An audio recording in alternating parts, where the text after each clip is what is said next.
En 1997, una pareja desapareció sin dejar rastro de una casa de alquiler en la playa de Outer Banks, Carolina del Norte. Sus maletas aún estaban en el dormitorio, su coche de alquiler seguía en la entrada, pero la ducha estaba funcionando y no había nadie dentro.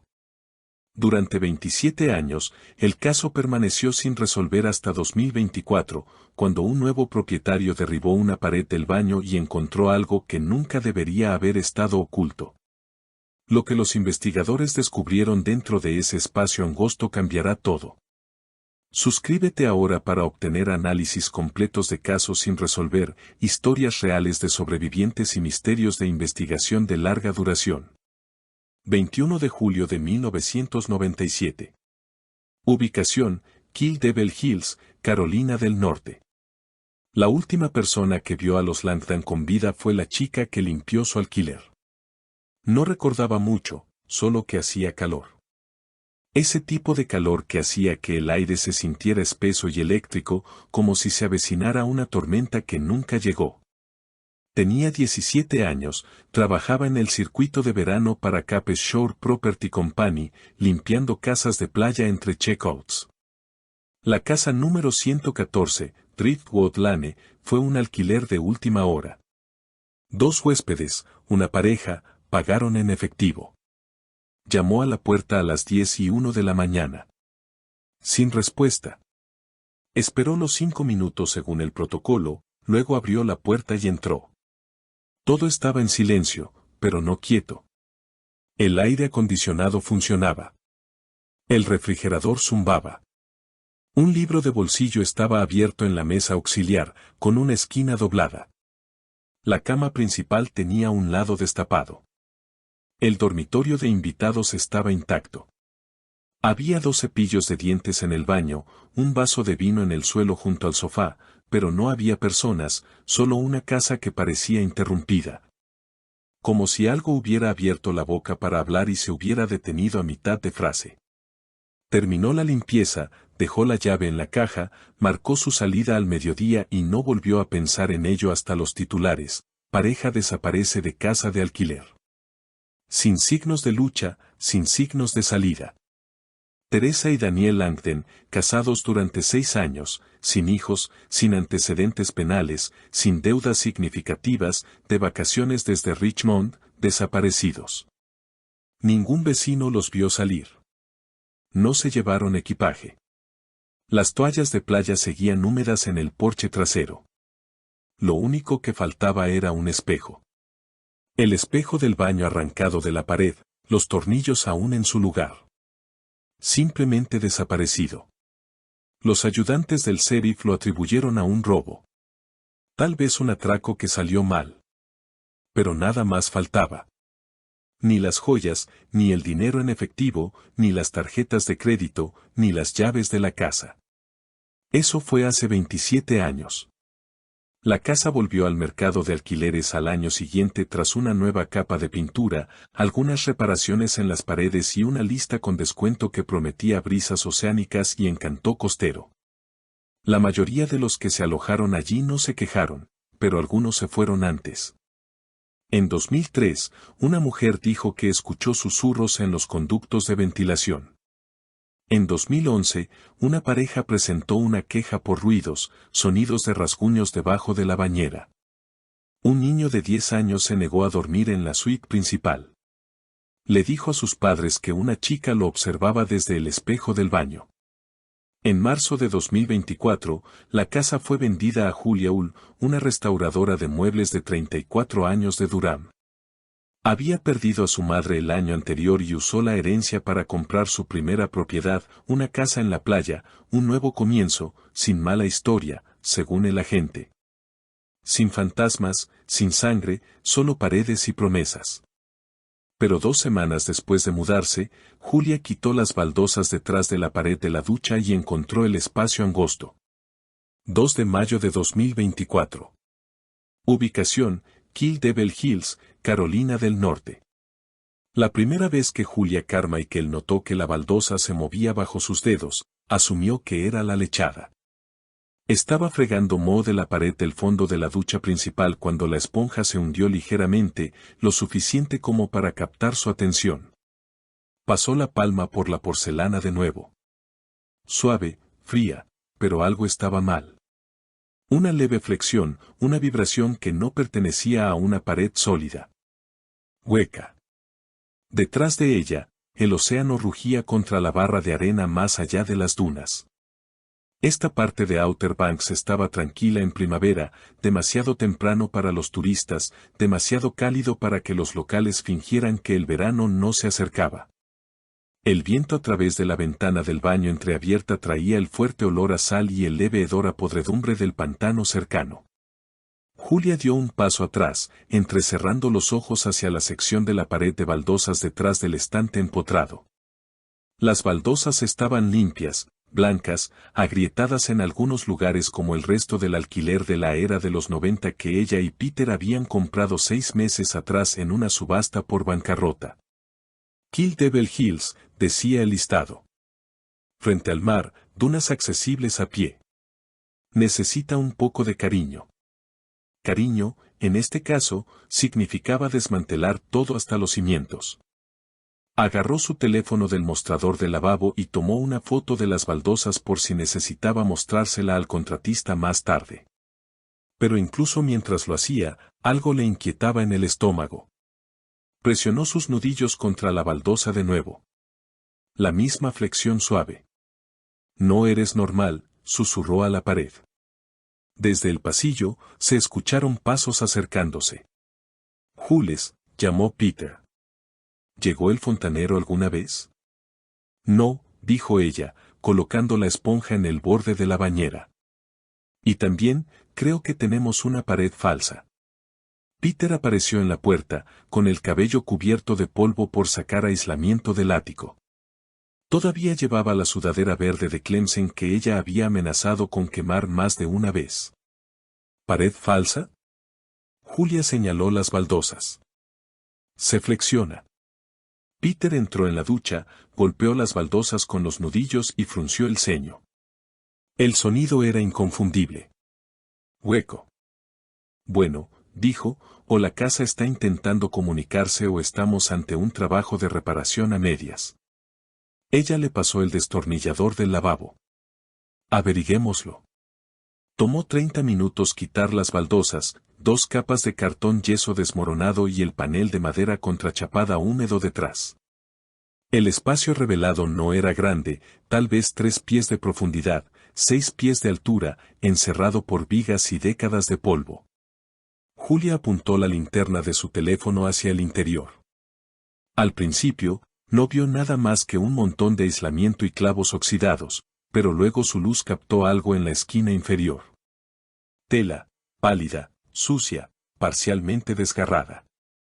Alcanzó y tiró suavemente. Se soltó con un leve desgarro. Era una camisa de botones, descolorida a un azul polvoriento, rígida por el tiempo y el polvo. Algo en la forma en que estaba arrugada, el borde rasgado, los hilos rasgados, le revolvió el estómago. Apuntó su luz más abajo. Arañazos, largas marcas curvas en los paneles de madera, profundas, marcas de uñas. Peter se inclinó sobre su hombro. ¿Eso es sangre? Ella no respondió, solo miró el lugar cerca de la esquina donde algo más, algo metálico, reflejó la luz. Alcanzó lentamente, con los dedos temblando. Lo que sacó fue una pulsera de dijes, del tipo que una mujer podría haber usado a mediados de los 90, una delicada cadena de plata con una estrellita de mar, una chancla y un corazón grabado con 3 letras, TL. Julia la giró en su palma. Ahora estaba cálida por su piel, inconfundiblemente personal. Susurró, Peter, esto no era un almacén. Él miró la pared, luego las baldosas en el suelo, luego a ella. Dios mío, dijo en voz baja. Alguien estaba ahí dentro. 2 horas después, la casa estaba rodeada de luces azules intermitentes. El detective Rubén Rivera estaba en el baño principal, con las manos en las caderas, examinando el espacio angosto mientras 2 oficiales forenses en trajes Tifek terminaban de fotografiar el interior. Era alto, de hombros anchos, con el cabello grueso y canoso recogido en una coleta corta. Sus ojos eran pesados, pero alerta, y cuando hablaba, lo hacía con la precisión tranquila de un hombre que no tenía interés en desperdiciar palabras. El caso Langton, dijo casi para sí mismo. Julia, aún con jeans manchados de pintura y una sudadera, estaba justo fuera de la puerta del baño, con los brazos cruzados con fuerza. ¿Qué caso? Rivera se giró hacia ella. Teresa y Daniel Langton desaparecieron de esta casa en 1997. Turistas de Richmond, Virginia. El dueño del alquiler reportó su desaparición cuando no hicieron el check-out. El coche seguía en la entrada, la ropa en el armario. La ducha estaba funcionando. Julia tragó saliva. ¿Qué les pasó? Él se encogió de hombros. Ese es el asunto. No hay signos de lucha. No hay signos de entrada forzada. Simplemente desaparecieron. Ella sintió un frío repentino. ¿Y crees que este espacio angosto? Rivera salió al pasillo, sacando una pequeña bolsa con cierre del bolsillo de su chaqueta. Dentro estaba la pulsera de dijes. Sus iniciales eran de Teresa Langton, dijo. Esta pulsera fue mencionada en el informe original. La llevaba puesta la noche que desaparecieron. Peter apareció detrás de Julia, con el rostro pálido. ¿Y ahora qué? Los ojos de Rivera pasaron de la pulsera a Julia y al hueco abierto en la pared detrás de ellos. Ahora, dijo, excavamos. Si el resto de ese espacio está intacto y esa sangre pertenece a uno de ellos, esta casa acaba de convertirse en una escena del crimen. Para el atardecer, la casa había sido sellada. Julia y Peter en el borde de las dunas mientras el equipo de la escena del crimen recogía para la noche. La brisa traía el olor a sal y algo más, el leve olor metálico de sangre antigua. Ella miró fijamente la casa, ahora suya, marcada con cinta amarilla. Peter puso un brazo alrededor de ella. ¿Estás bien? Ella asintió lentamente, pero su voz era plana. Esa baldosa guardó un secreto durante casi 30 años. Él miró hacia la ventana del baño. ¿Qué tipo de secreto? Ella no respondió de inmediato, pero en su mente, vio los arañazos en la madera, la camisa rasgada, la pulsera, y supo que lo que había sucedido aquí no fue solo un accidente. Fue deliberado, controlado. Alguien los había atrapado allí, y tal vez alguien los había observado. 3 de mayo de 2024. Ubicación, Kill Devil Hills, Carolina del Norte. A la mañana siguiente al descubrimiento, la casa ya no era de ellos. Julia estaba detrás de la barricada policial, con el café enfriándose en su mano mientras una camioneta blanca de la unidad forense retrocedía hacia la entrada. Otra ya estaba allí, con cajas de equipo apiladas en el césped, cables de extensión serpenteando por la arena, trípodes y escáneres llevados uno por uno. Su casa, su hogar, parecía menos un proyecto de renovación y más una escena de crimen de un documental de Netflix. Las palabras unidad de casos fríos, condado de Currituck estaban grabadas en el lateral del vehículo del investigador principal. El detective Rivera salió. No llevaba uniforme, solo jeans, una chaqueta oscura y la expresión de alguien que había visto lo peor de la humanidad durante 30 años y aún así seguía yendo al trabajo. Le dio un asentimiento mientras se acercaba. ¿Segura que no quieres esperar en otro lugar?, preguntó. Estaremos aquí todo el día. Julia negó con la cabeza. Quiero saber qué encuentran. Rivera tomó un sorbo de su termo. ¿Creciste por aquí? No, en Chapel Hill, dijo ella. Mi esposo y yo compramos la casa como un proyecto para revender. Íbamos a ponerla en Airbnb para el verano. Pensamos que sería algo divertido. Él asintió lentamente, luego miró hacia la casa. Vaya bienvenida. El espacio angosto era más grande de lo que parecía a primera vista. Una vez que el equipo de Rivera derribó el panel interior y retiró el aislamiento podrido. Se reveló una cavidad en forma de caja de aproximadamente 4 pies de profundidad y que recorría la longitud de la pared del baño principal. Dentro, el equipo forense encontró más que solo la camisa y la pulsera que Julia había descubierto.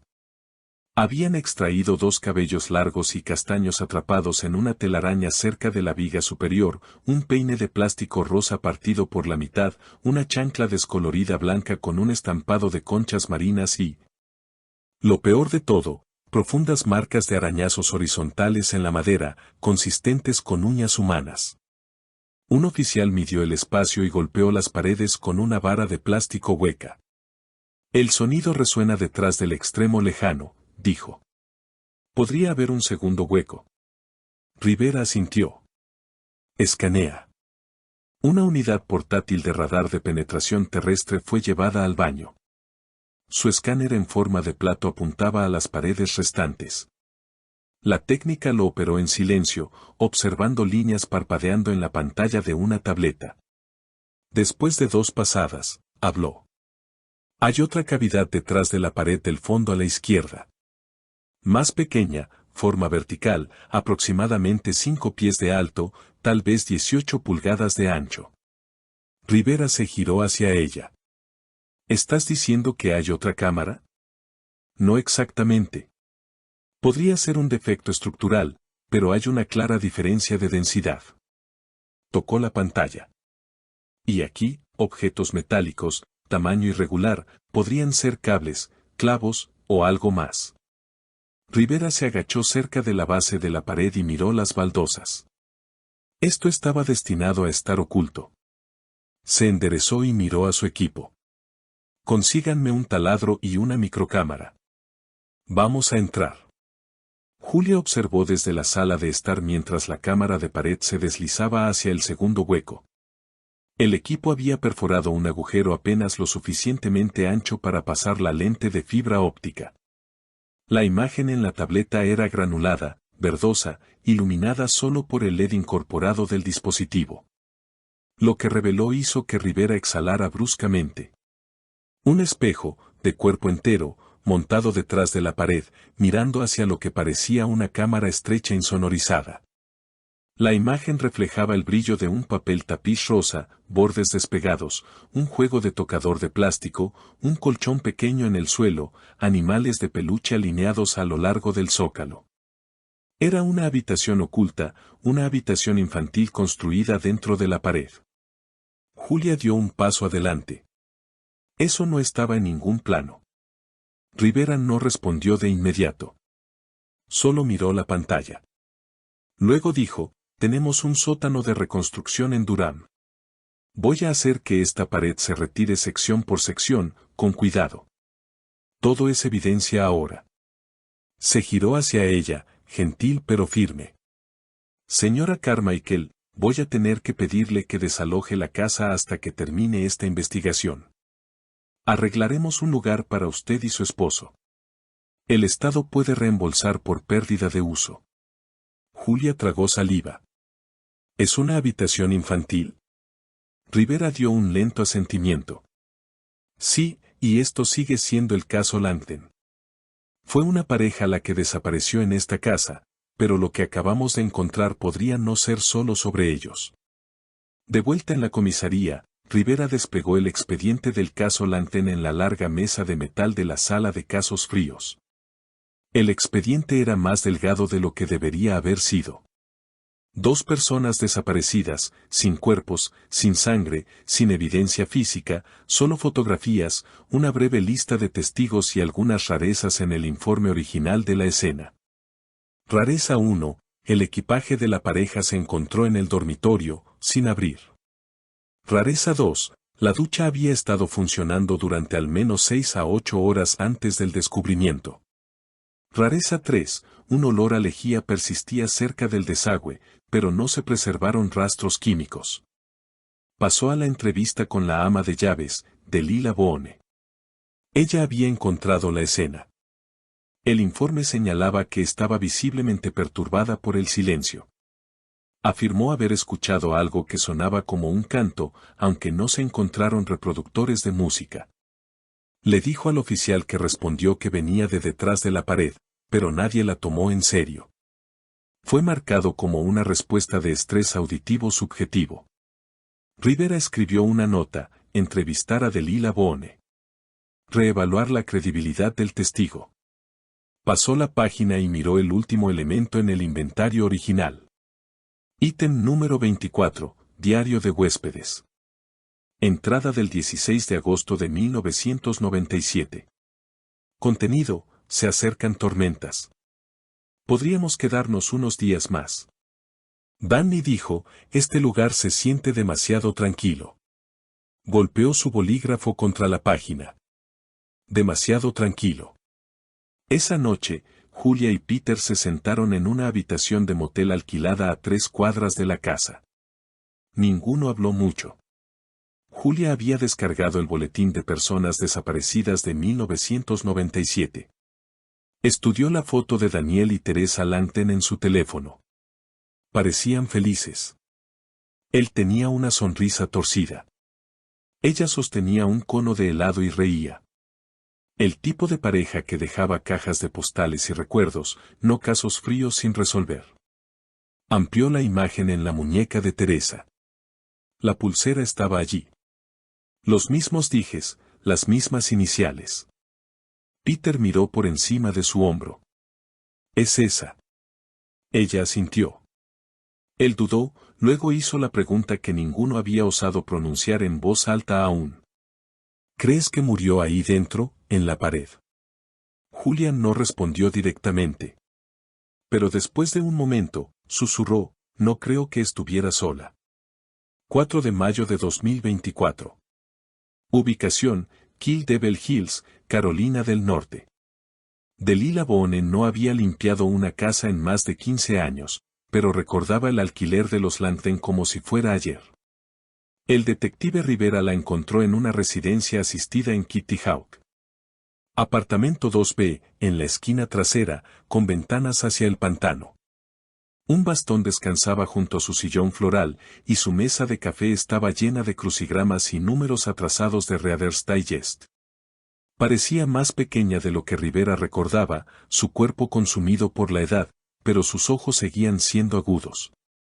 «Estás aquí por la casa de la ducha», dijo antes de que él se sentara. Rivera parpadeó. «Disculpe».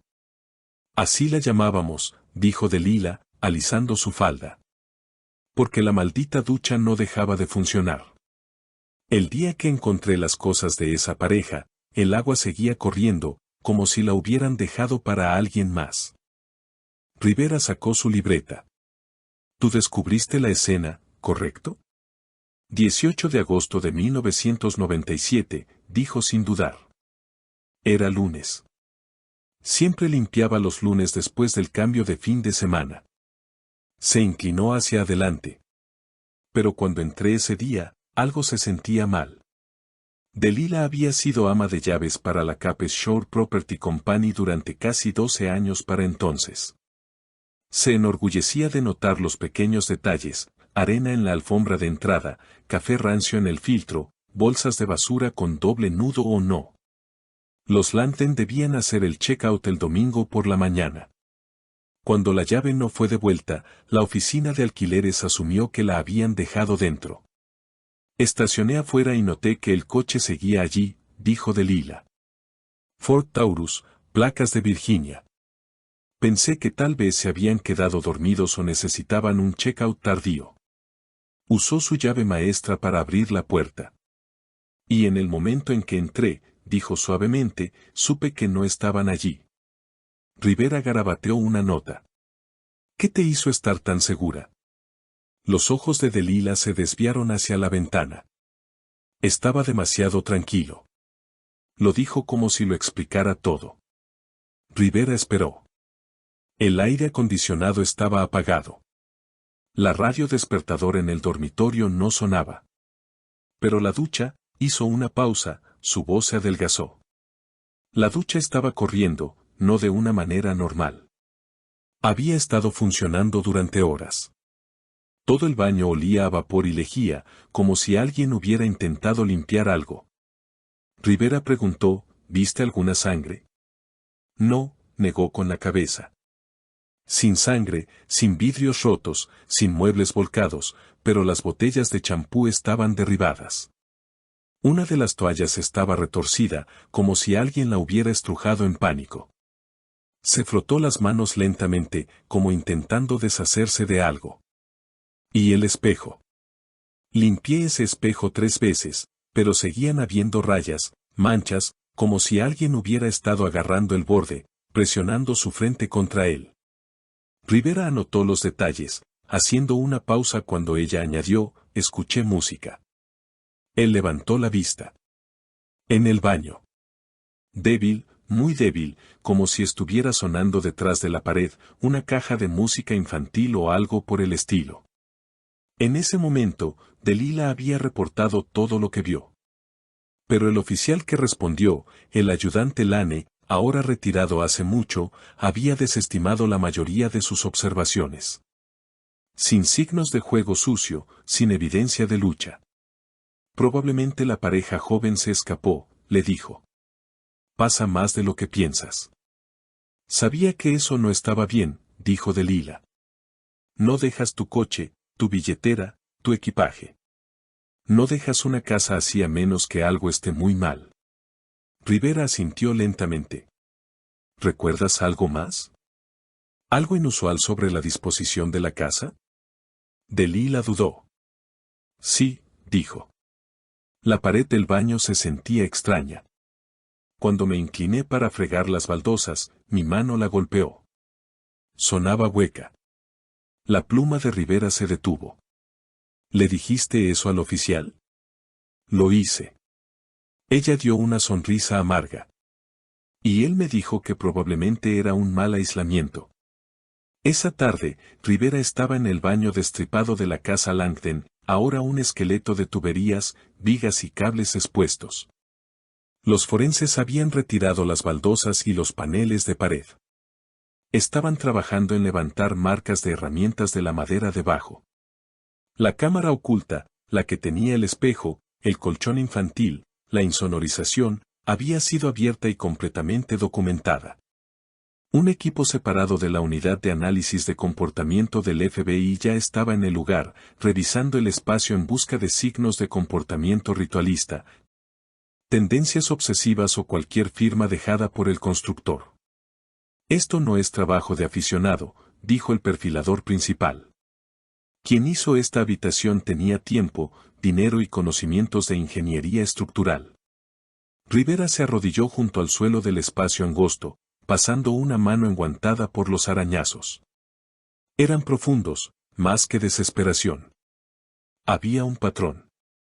Repetición. Algunas uñas estaban rotas dentro de la madera. Ella estaba intentando salir, murmuró. Se puso de pie y estudió las otras paredes. ¿Alguna noticia sobre el ADN de la pulsera? El técnico del laboratorio asintió. Coincidencia positiva con Teresa Langdon. El ADN mitocondrial confirma la línea materna. Aún no se ha recuperado ADN secundario.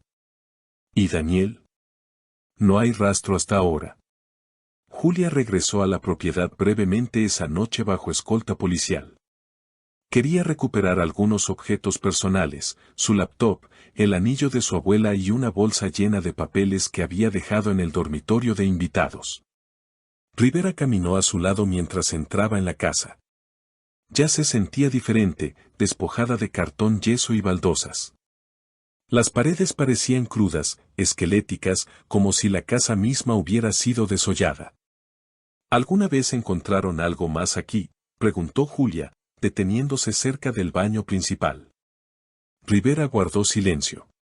2 cepillos de dientes, uno femenino, uno masculino. Rastros de sangre bajo el mango femenino. Podría ser desangrado de encías o algo más. Ella asintió lentamente.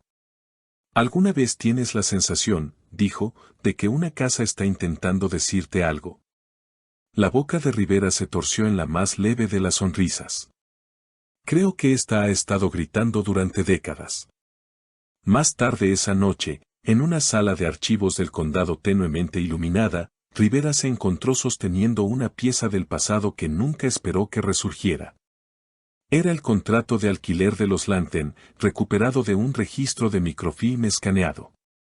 El acuerdo original era por 7 noches, del 10 al 17 de agosto de 1997. Pero había una nota garabateada a lápiz en la parte inferior, extendido 3 días. Pagado en efectivo.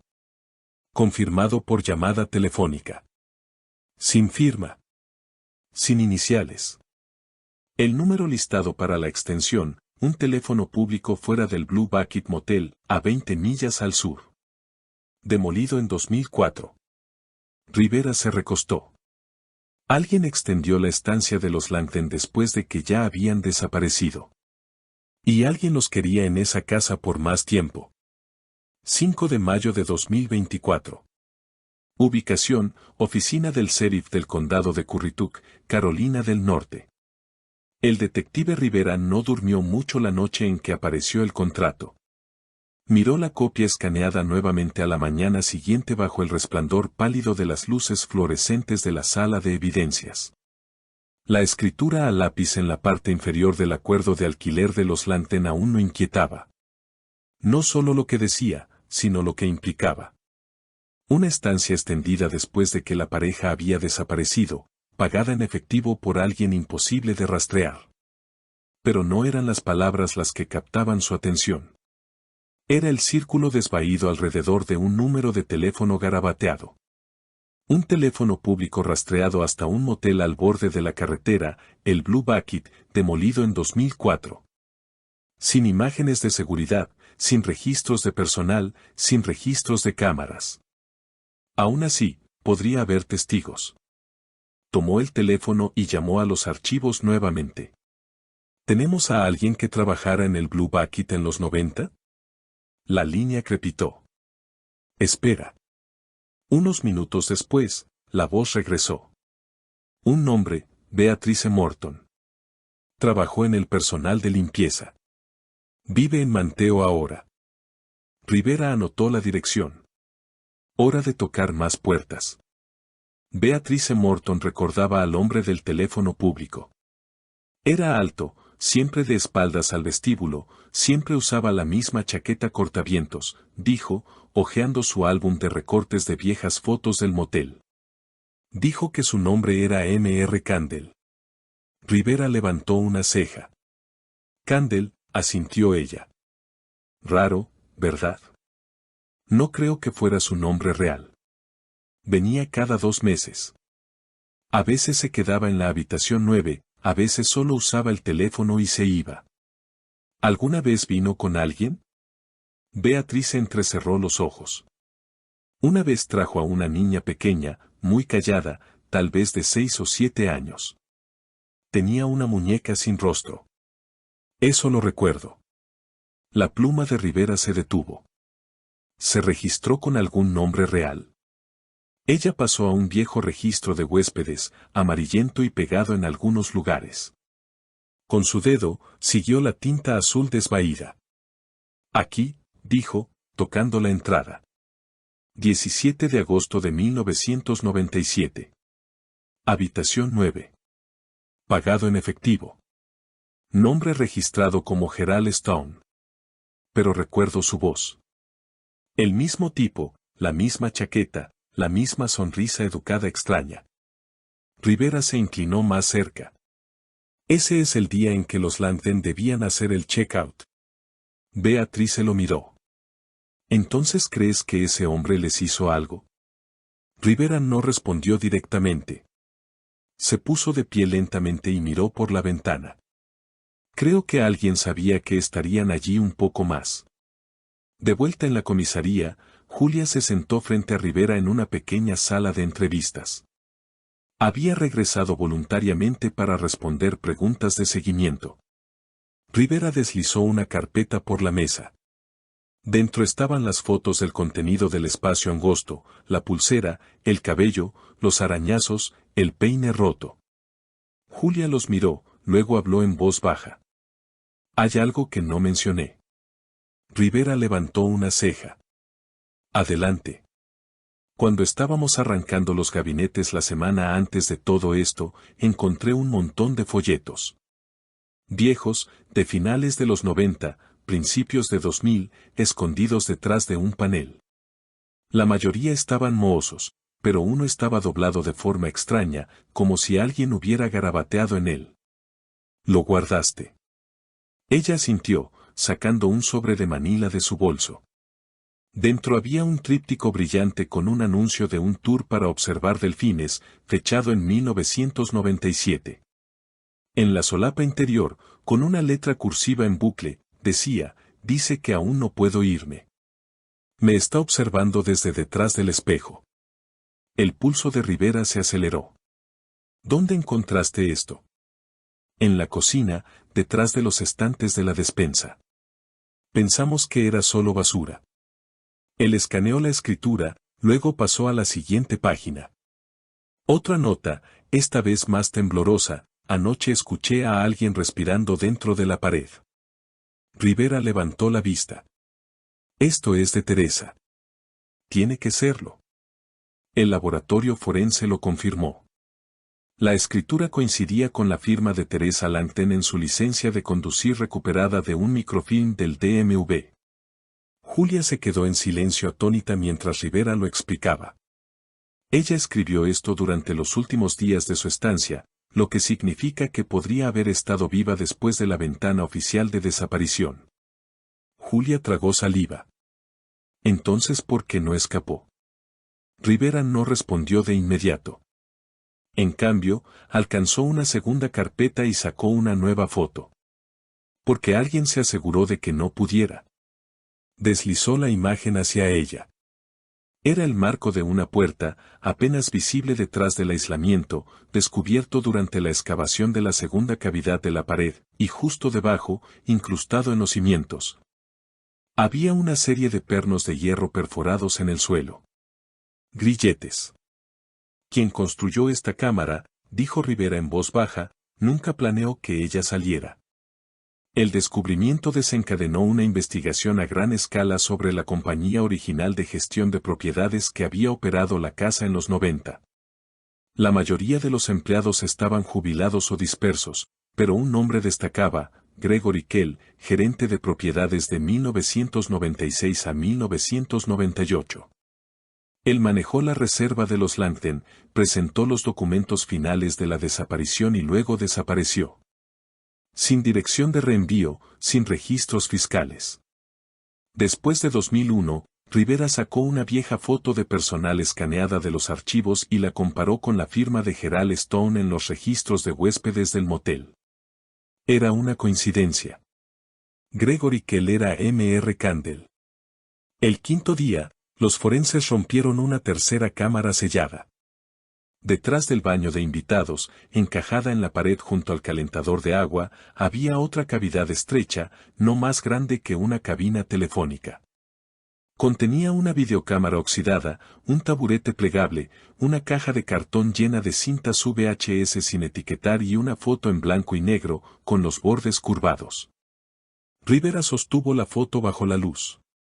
Mostraba a Teresa Langten sentada en un colchón en la habitación oculta, con las muñecas atadas, los ojos muy abiertos. Detrás de ella, visible en el espejo, había un hombre con una chaqueta oscura sosteniendo una cámara. Los bordes de la foto estaban pegajosos, con huellas dactilares desvaídas. Pero el rostro en el reflejo era claro. La misma mandíbula angular, la misma línea de cabello en retroceso, los mismos ojos que había visto en el archivo de personal. Era Gregory Kell. Esa noche, Julia estaba sola en el porche trasero, observando las olas romper contra la costa. La casa, su casa, brillaba detrás de ella, despojada de sus paredes, destripada como un cuerpo abierto para una autopsia. Cerró los ojos e intentó imaginar a Teresa y Daniel.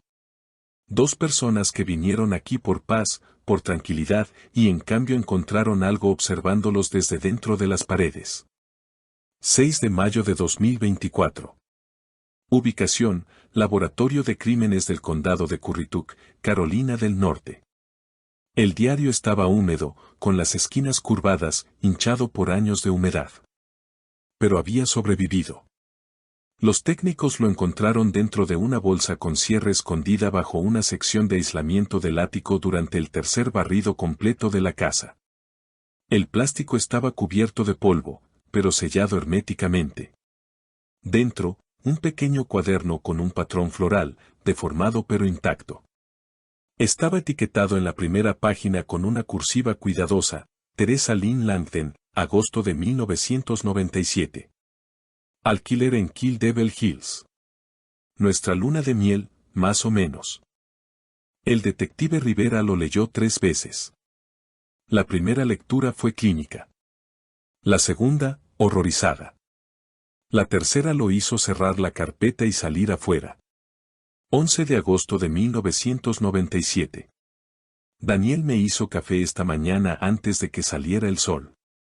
Caminamos por la playa descalzos y reímos con los cangrejos fantasma. Creo que ambos necesitábamos esto. El año ha sido duro, pero este lugar es hermoso. Silencioso. Tal vez demasiado silencioso. 13 de agosto de 1997. Se avecina una tormenta. Me encanta. Se siente como si fuéramos las únicas 2 personas en la Tierra. Danny dice que el zumbido del aire acondicionado lo mantiene despierto por la noche. Intentó desenchufarlo, pero está conectado directamente. La luz del baño parpadea a veces. Sigo pensando que alguien se mueve detrás del cristal. Sombras. Nervios. 14 de agosto de 1997. Algo está mal. Anoche me desperté y escuché música, como una nana, pero Danny estaba dormido. Entré al baño y el espejo estaba empañado, excepto por una huella de mano, demasiado pequeña para ser suya, más pequeña que la mía. Le pregunté esta mañana. Dijo que estaba soñando, pero no lo estaba. Sé que no lo estaba. Rivera pasó a las páginas posteriores. La escritura cambió, más apresurada.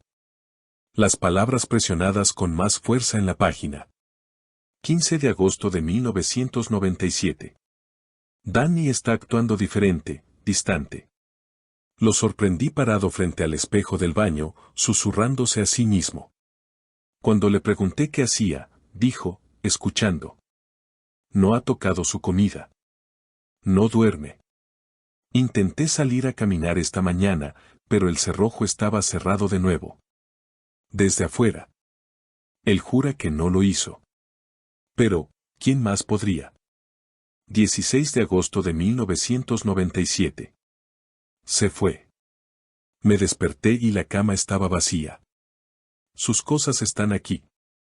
Sus zapatos, su billetera, pero no está Danny. He buscado toda la casa. Pensé que lo escuché en la ducha, pero el agua estaba fría. No había nadie allí. Solo el espejo. Creo que hay algo dentro de él.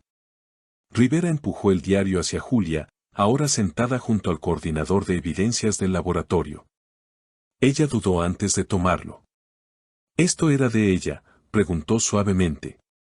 Rivera asintió, confirmado por el análisis de escritura y coincidencias de aceite residual de piel. La bolsa preservó más de lo que esperábamos. Es auténtico. Julia comenzó a leer. Con cada página, su expresión se oscurecía. Estas no son solo notas paranoicas, susurró. La estaban observando. Rivera sacó una segunda foto del archivo. El espejo del espacio angosto, recientemente retirado de la cavidad para pruebas. El vidrio era de 2 vías, dijo. Espejo de observación estándar, del tipo usado en salas de interrogatorios antiguas, instalado desde dentro de la pared. Quien lo construyó podía verla. El estómago de Julia se revolvió. Ella pensó que Danny la estaba observando. No creemos que fuera Danny. No entonces. Tal vez nunca. En un sobre separado encontrado bajo el mismo panel del ático, los forenses habían recuperado 3 fotografías Polaroid, todas tomadas en la habitación oculta. Una mostraba el colchón. Otra mostraba una bandeja de comida, mantequilla de maní y mermelada, rodajas de manzana, una botella de agua. Y una mostraba a Teresa dormida bajo una manta rosa delgada, con la cabeza girada lejos de la lente.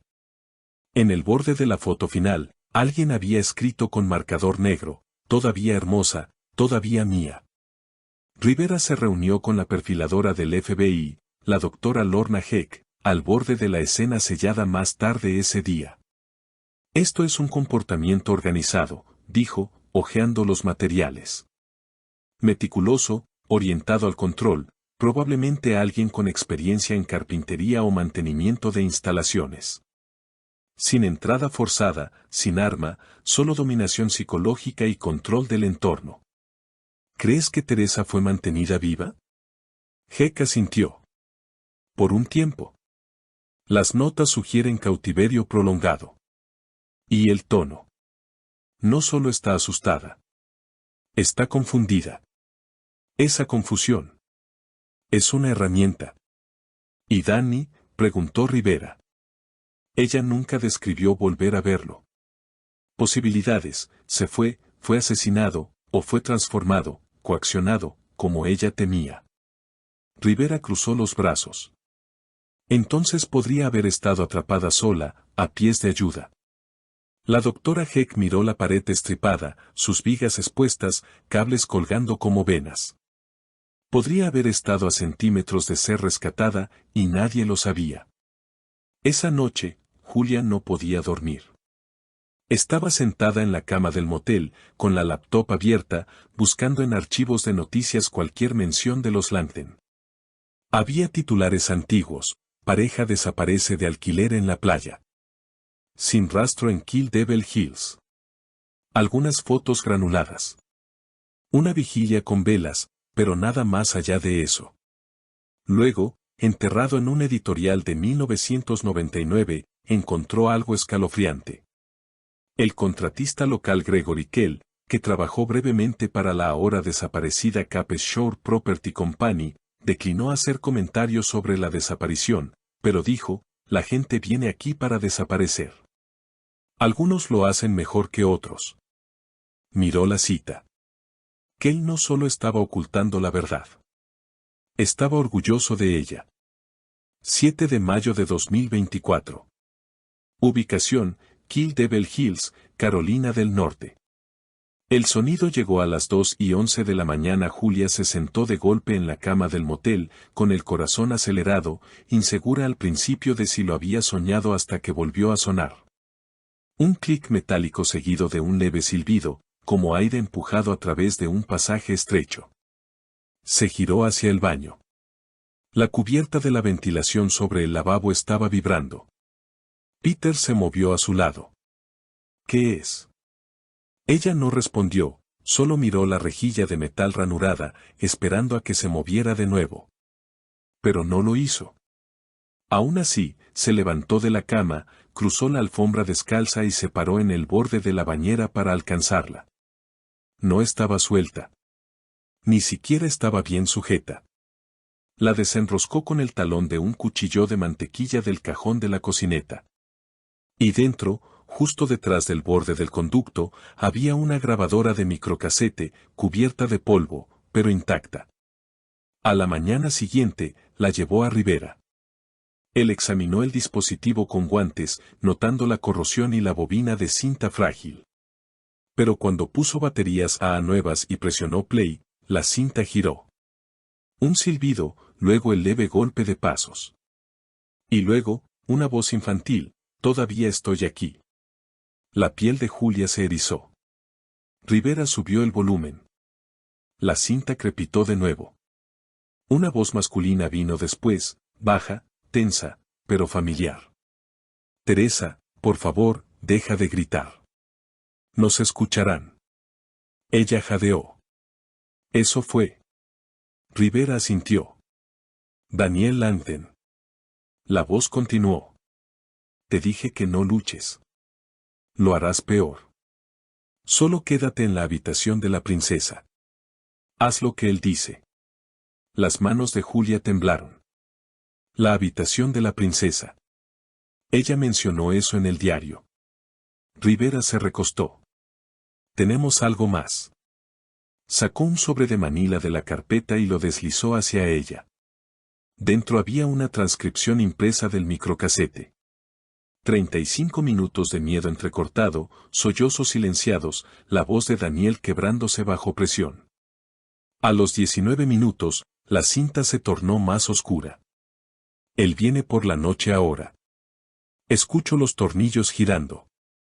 Nos observa a través de la ventilación. Teresa no come. No habla. Creo que se ha ido en su mente. Él me dijo que seríamos especiales, que éramos los primeros, pero no los últimos. Rivera examinó más tarde el conducto de aire original donde probablemente se había escondido el dispositivo. El espacio angosto detrás del baño principal se conectaba a una serie elaborada de retornos de aire.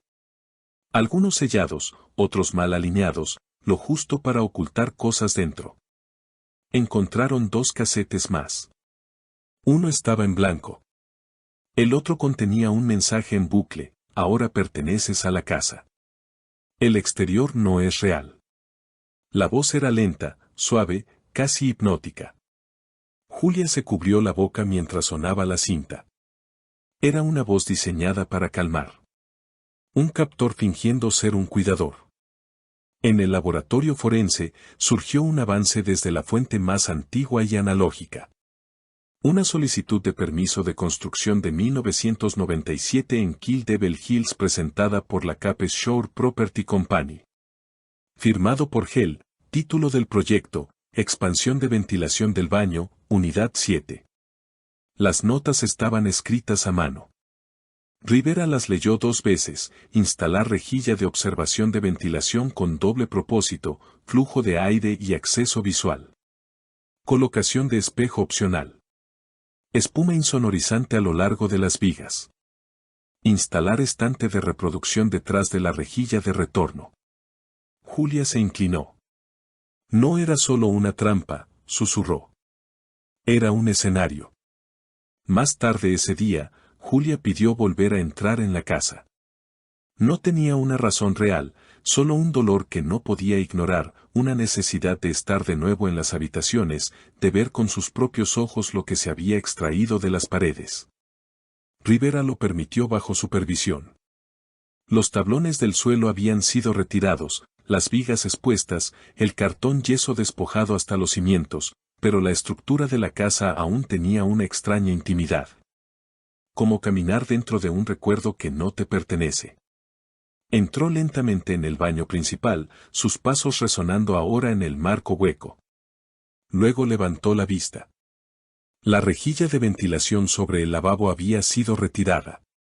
Un espejo, una vez instalado encima, ahora estaba en el suelo cerca, agrietado por el medio, y en la esquina del marco, grabado en el cristal con algo afilado: todavía aquí. Julia se giró, conteniendo el aliento, porque justo entonces, desde algún lugar dentro del conducto de ventilación, escuchó una respiración. 8 de mayo de 2024. Ubicación: Kill Devil Hills, Carolina del Norte. Encontraron el pasaje detrás de la pared de la despensa. No era visible a simple vista, al menos no de inmediato. El contorno había sido disfrazado bajo capas de cartón yeso pintadas con un patrón floral costero que combinaba con el resto de la cocina de la era de los 90.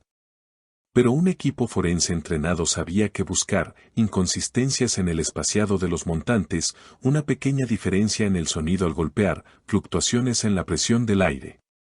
Y luego encontraron la costura.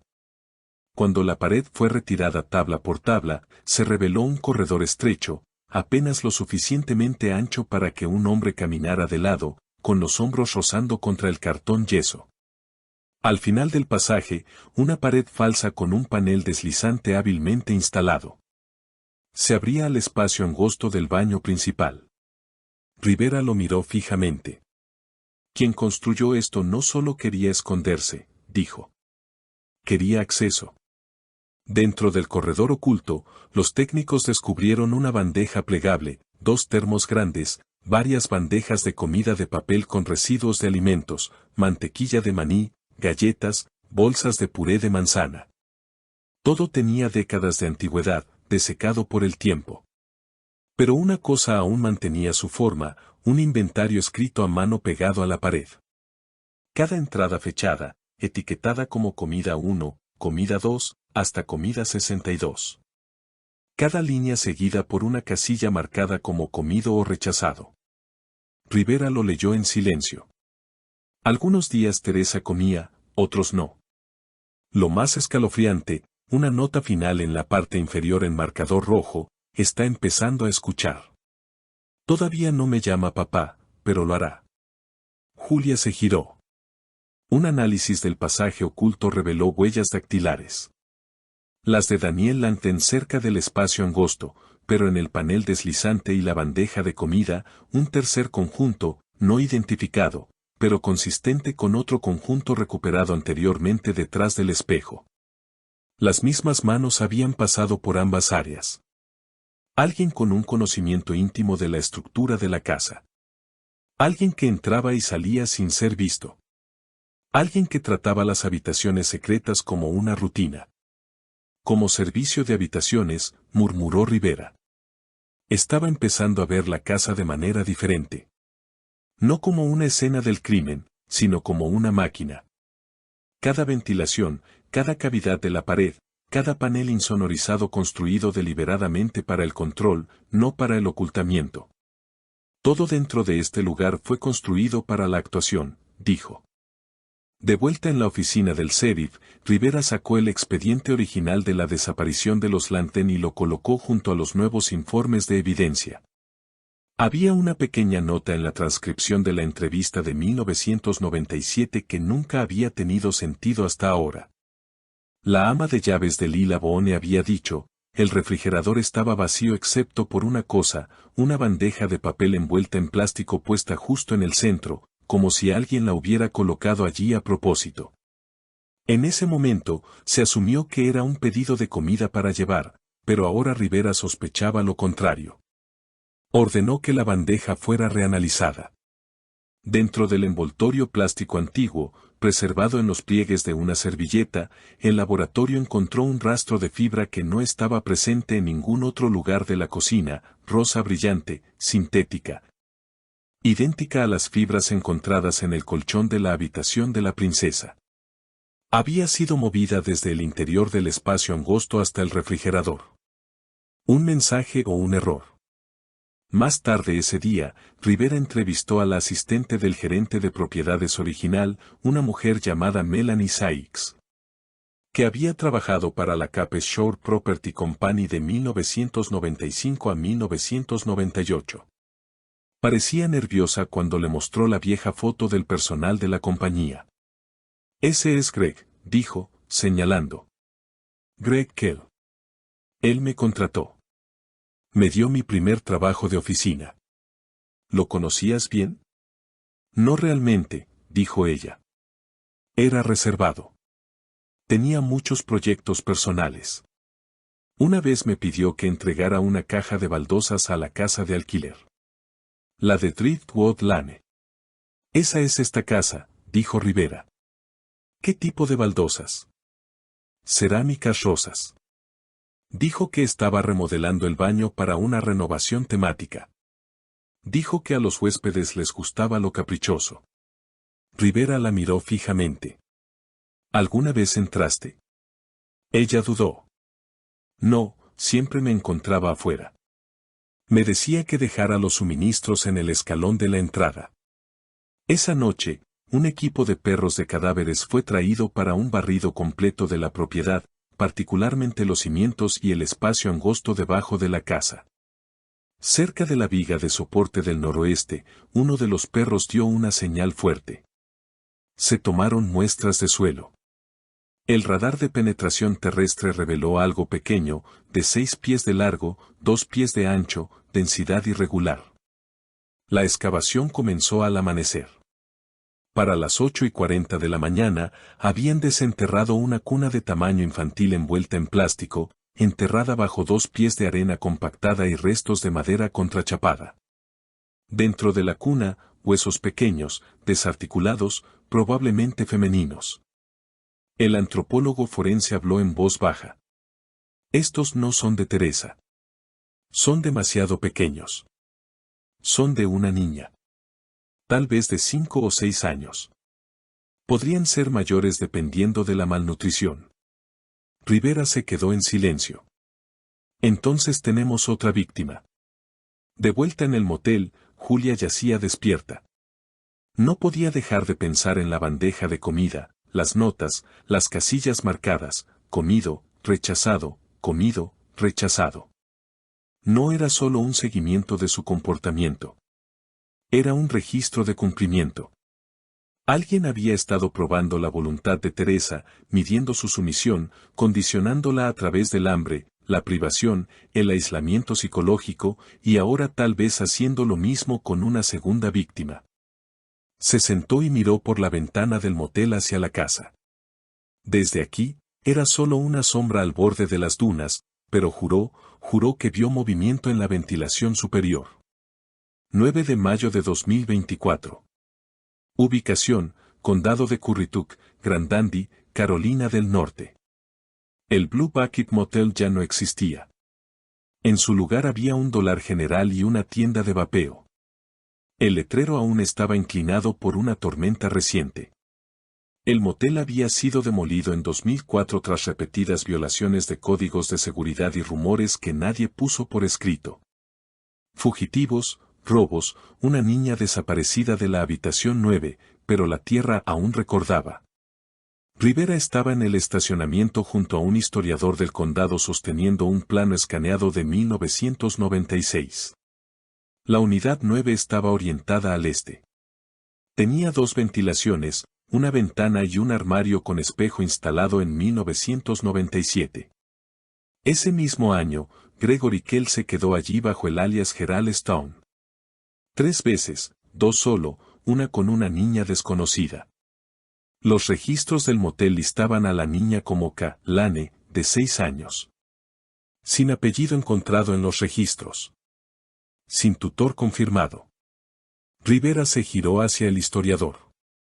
¿Tienes fotos de la habitación? Ella asintió y sacó una página laminada. La imagen mostraba una habitación simple, blanqueada por el sol, con papel tapiz agrietado y un televisor analógico atornillado al tocador. Pero allí, escondido en la esquina sobre la ventilación, había algo pequeño y negro. Una lente oculta. Rivera se inclinó. Eso es lo que creo que es. La mujer asintió. Cámara espía barata. Solían venderlas en Radio Shack. La mayoría de los moteles instalaban las reales para seguridad. Esta no estaba en el plano oficial, ni siquiera conectada al mostrador. La implicación era clara. La habitación 9 no era una habitación de motel. Era una sala de audición, un espacio controlado donde Kell podía probar comportamientos, monitorear reacciones, medir el miedo, practicar. Y la casa que Julia compró, esa fue la actuación final. Más tarde esa tarde, Rivera localizó una pieza superviviente del motel original, un antiguo trabajador de mantenimiento, ahora de 71 años, llamado Hank Dillard. Hank se reunió con él en un diner junto a la carretera, tomando café negro y evitando el contacto visual. ¿Trabajaste en la habitación 9? Preguntó Rivera. A veces. ¿Recuerdas aquel? La mandíbula de Hank se tensó. Sí, pensé que era demasiado educado. Siempre decía gracias. Siempre dejaba el cambio exacto. Rivera deslizó una foto por la mesa, una de las Polaroids del espacio angosto que mostraba a Teresa atada y medio dormida con el espejo detrás de ella. ¿Reconoces esta habitación? Hank la estudió, luego asintió una vez. Esa no es la casa de la playa. Es el motel. Mira el zócalo y ese espejo. Yo lo instalé. Rivera sintió que su pulso se aceleraba. ¿Tú instalaste ese espejo? Sí. ¿Qué lo hizo entregar especial? Me dijo que lo montara bien. Sin espacios de luz. Dijo que era para su proyecto de huéspedes. Rivera se inclinó hacia adelante. ¿Sabes quién era la niña? El rostro de Hank se desmoronó. No respondió. En cambio, metió la mano en su chaqueta y sacó un sobre manchado y doblado. No estoy orgulloso de esto, dijo. Pero tomé algo antes de que el lugar fuera demolido. Lo encontré debajo del lavabo. Lo entregó. Dentro del sobre había una foto en blanco y negro. Mostraba a una niña pequeña, tal vez de 6 o 7 años, sentada con las piernas cruzadas en la cama del motel. Su rostro estaba girado, borroso en movimiento. Sostenía una muñeca de tela sin rostro y miraba hacia el espejo. Escrito en la parte trasera, K aprende rápido. Lo intentaremos de nuevo si esta falla.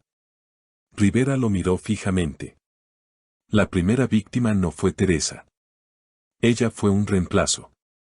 De vuelta en el laboratorio de crímenes, el equipo forense estaba analizando el alijo de cintas VHS de Kell recuperadas de detrás de la pared del baño de invitados. Había más de 60, la mayoría sin etiquetar, algunas dañadas por el agua, otras preservadas como trofeos, meticulosamente almacenadas, etiquetadas con fechas y símbolos crípticos. Rivera se unió al técnico principal en la sala de visualización segura. La primera cinta abrió con estática. Luego, una toma de cámara portátil de una mujer en sus años 30 encadenada a una cama de metal en la habitación de la princesa. Cabello húmedo, rostro aturdido. Junto a ella, una voz masculina susurraba instrucciones. Ahora sonríe. Saluda a la cámara. Di que estás feliz. Di que este es tu nuevo hogar. La mujer no respondió. La voz no cambió de tono. Puedes hacer esto más difícil de lo que tiene que ser. Rivera detuvo la cinta. ¿Qué fecha es esta?, preguntó. El técnico revisó la marca de tiempo. 19 de agosto de 1997, 2 días después de que Teresa fuera reportada como desaparecida. Más tarde, Julia estaba con Rivera en el cascarón de su baño. Sin paredes, sin espejo, solo vigas y la herida irregular donde una vez estuvo el espacio angosto. Esto nunca fue una casa, dijo ella. Era un estudio. Rivera asintió. Construido para la actuación, diseñado para el silencio. Cada ventilación era un ojo. Cada espejo, una ventana de una sola vía. La voz de Julia bajó. Y nadie lo sabía. Nadie miró. Él corrigió. Asumieron que los Lanten se fueron. Asumieron que Teresa huyó, pero no lo hizo. Miró alrededor de la habitación, luego de nuevo a ella. Ella estaba aquí, esperando. 10 de mayo de 2024.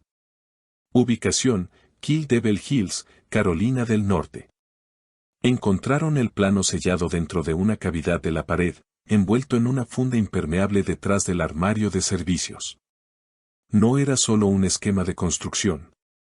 Era un mapa de control. El detective Rivera lo extendió sobre la mesa de evidencias, sujetado por manos enguantadas.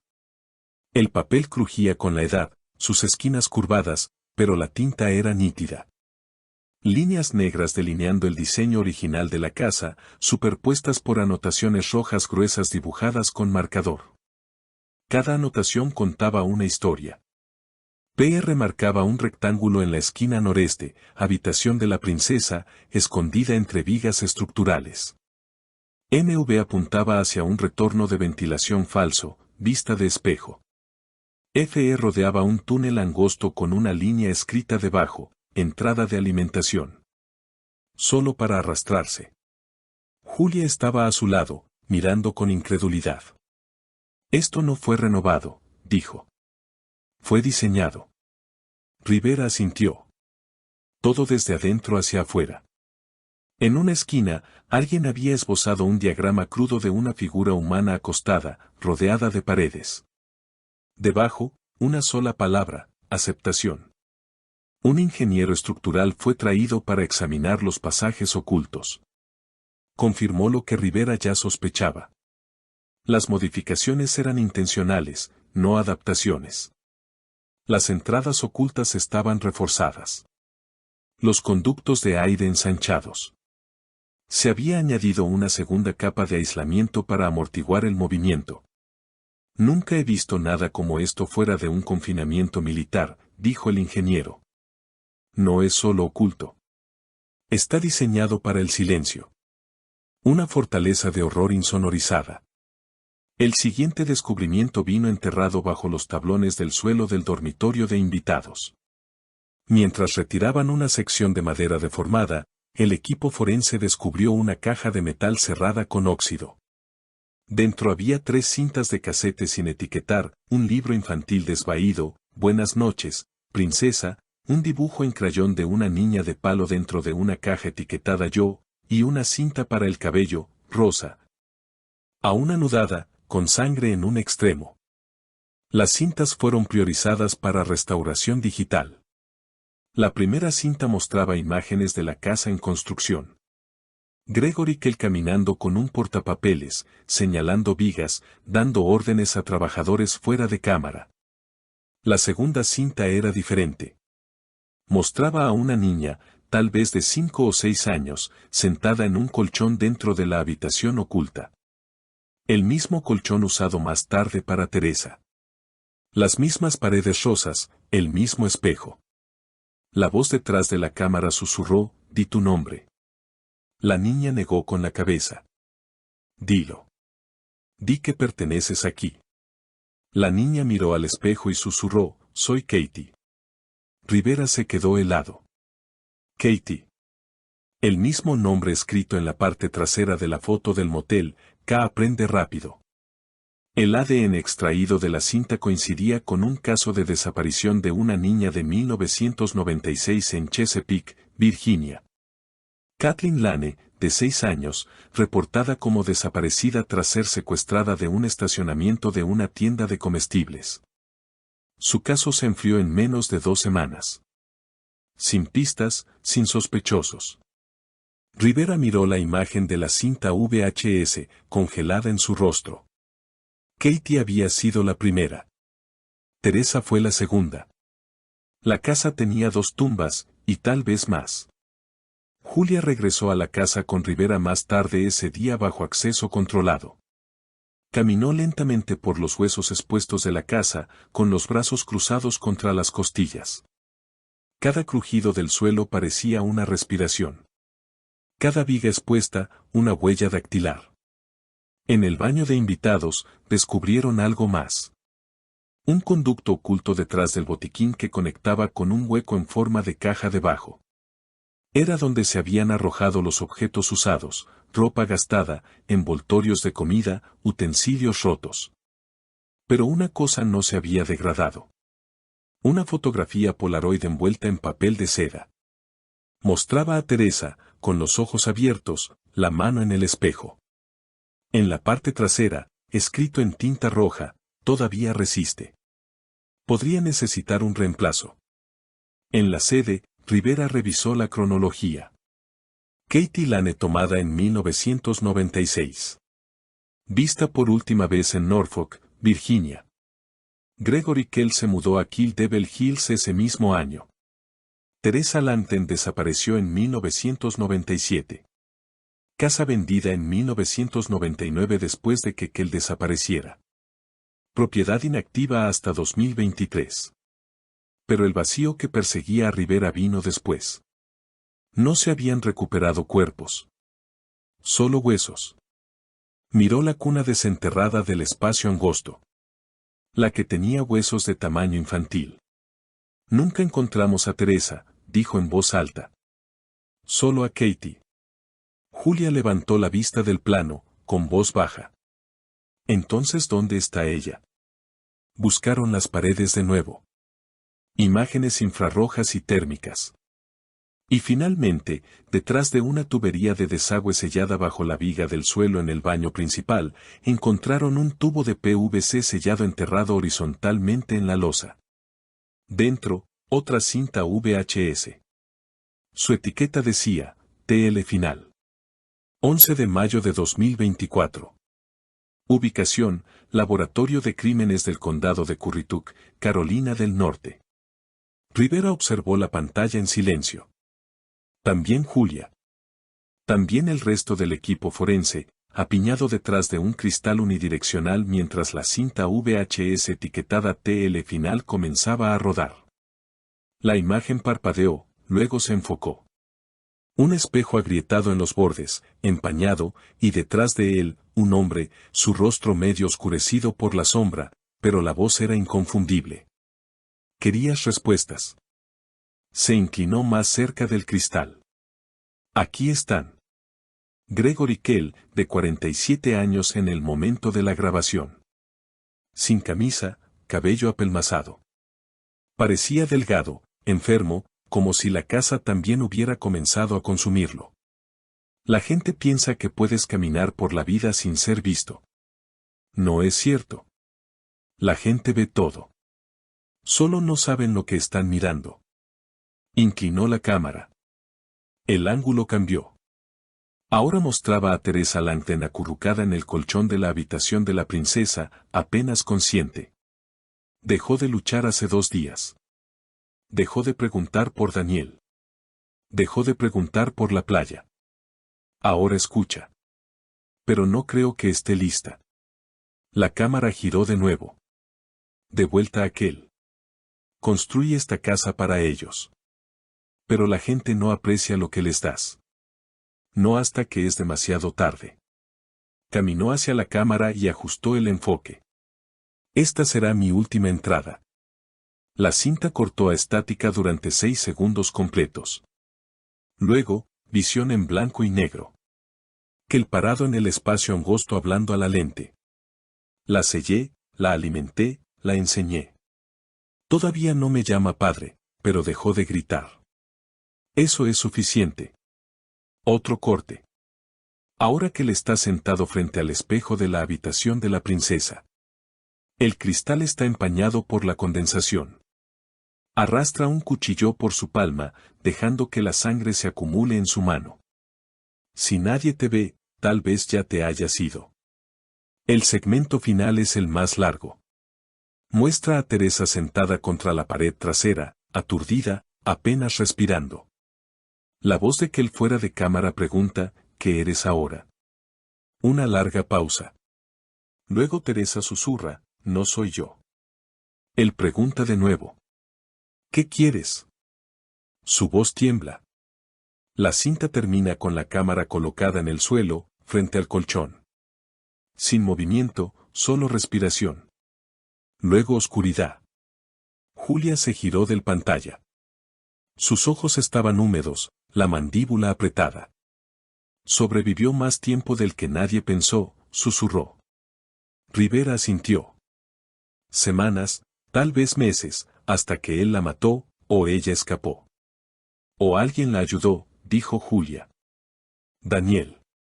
Rivera negó con la cabeza. Sin rastro, sin segundo cuerpo, y aún no hemos encontrado aquel, pero encontraron algo más. En la parte trasera de la habitación de la princesa, escondido en la esquina izquierda de la pared, bajo el aislamiento sellado detrás de cartón yeso pintado, había un frasco de vidrio. Dentro, una nota doblada escrita en tinta desvaída y apresurada. Rivera la leyó en voz alta, si alguien encuentra esto, mi nombre es Teresa Langton. Tengo 33 años. Vine aquí con mi esposo, Daniel. Él se fue. No sé si estoy viva. No sé si esto es real, pero todavía estoy aquí. Por favor, no me dejen atrás. Julia susurró, ella escribió eso después de que la declararan desaparecida. Rivera asintió. Y luego dijo la parte que los estremeció a ambos. No hay fecha. Podría haberlo escrito una semana después o un año.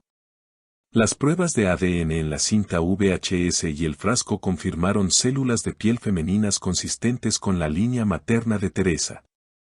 La nota en papel también tenía las huellas dactilares de Kell en un borde. Eso significaba 2 cosas, Teresa estuvo viva lo suficiente para escribirla. Kell la leyó y la selló. Nunca quiso que la encontraran. La investigación se expandió. Interpol fue notificado. Se emitió una orden de búsqueda en 6 estados. Rivera se presentó ante la prensa esa noche, entregando lo que podían confirmar, la casa estaba diseñada para detener y condicionar psicológicamente. Hubo múltiples víctimas, incluida una niña identificada positivamente. Gregory Kell estaba vivo en 1997, posiblemente más tiempo. El destino de Teresa Langton sigue sin confirmarse. Sin cuerpo, sin restos. El caso ya no está frío. Esa noche, Julia condujo hasta el borde de las dunas y estacionó en silencio. Miró la casa, ahora acordonada, la entrada tapiada, las ventanas selladas con etiquetas de evidencia. En algún lugar dentro, Teresa había pasado sus últimos días, o escapó, o desapareció en un sistema que nunca la reconocería de nuevo. Julia cerró los ojos y susurró en la oscuridad, ¿a dónde fuiste? Y desde detrás de ella, en el viento, el mar, la arena, casi sintió que algo respondía. 13 de mayo de 2024. Ubicación, Chesapeake, Virginia, Kill Devil Hills, Carolina del Norte. No era Teresa. La niña en la cinta, pequeña, de cabello oscuro, tal vez de 7 años, no era Teresa Langton. Julia lo supo en el segundo en que vio las imágenes granuladas recuperadas del contenedor de basura detrás del demolido Blue Bucket Motel. Su figura era más pequeña, su postura demasiado rígida, como si hubiera sido entrenada o castigada para guardar silencio. El análisis del FBI lo confirmó. La niña en la cinta 34 era Katie Lane, la primera víctima conocida, posiblemente no la última. Pero eso no fue lo que estremeció a Julia. Fue la voz detrás de la cámara. No era de Kell. Era de Daniel Langton. Di la rima otra vez, Katie. Silencio. Katie, dilo. La voz de la niña apenas audible, si soy buena, veré la luz. Si soy mala, es la noche eterna. La cinta terminó en estática. Julia miró la pantalla. Eso no es solo Daniel observando. Está participando. Rivera se apoyó contra la mesa, con los brazos cruzados. Si eso es cierto, entonces Teresa no solo desapareció. Fue traicionada. Regresaron al tablero de evidencias. Todo conectado al espacio angosto, los planos, el motel, y ahora la voz de Daniel en múltiples grabaciones. Una conclusión se volvía más difícil de negar, que él no trabajaba solo. En varios videos, se podían escuchar pasos superponiéndose a la voz de Kell.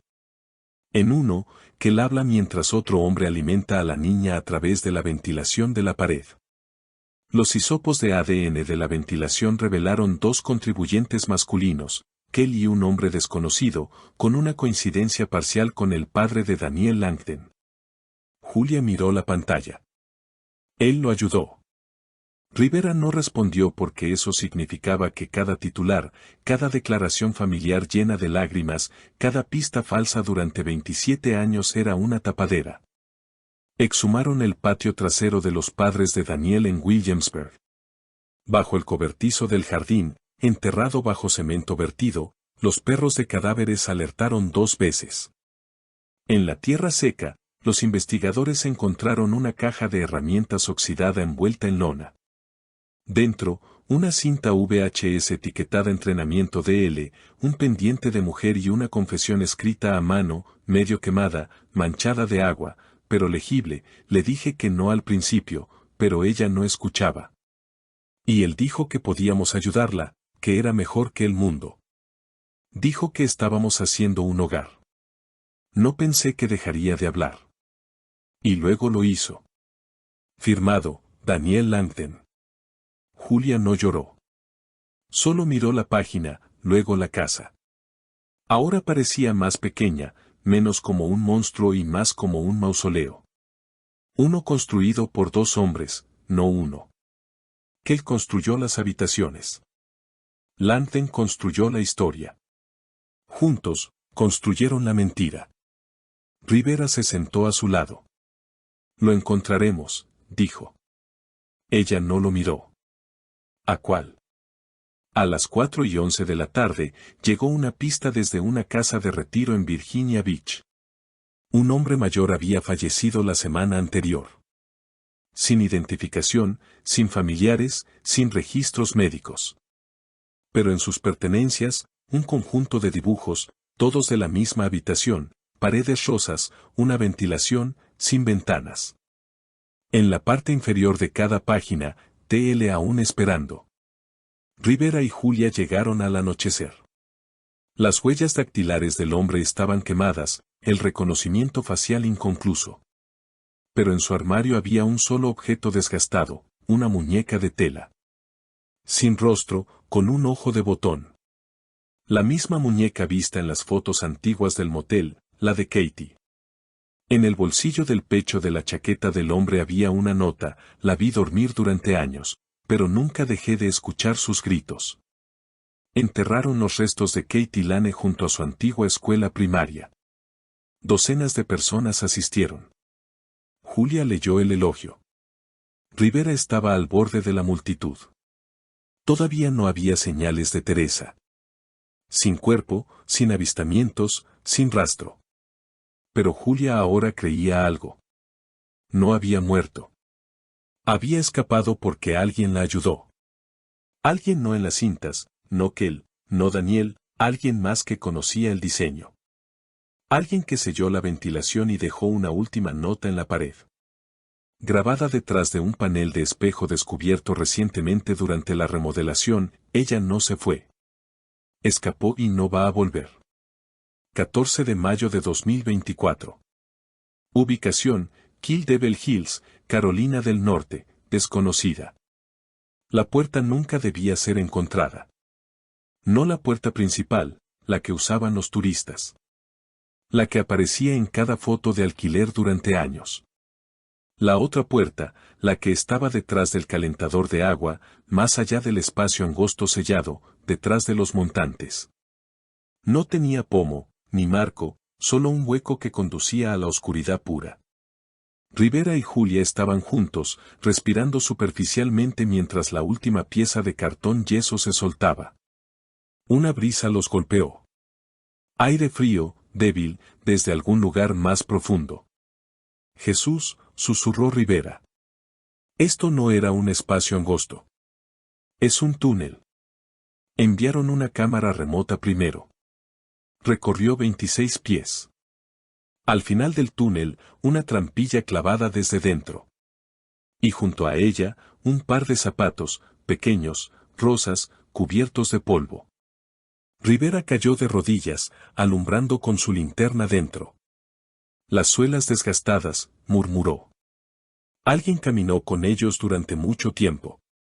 Julia no habló. Estaba mirando la pared cerca de la puerta. Docenas de marcas de arañazos, todas a la altura de un niño, verticales, innumerables, algunas superficiales, otras desesperadas. Debajo de ellas, una palabra grabada en cursiva temblorosa: fuera.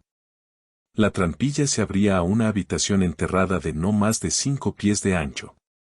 Contenía un colchón, una lámpara rota, un espejo de plástico, una cuerda aún clavada al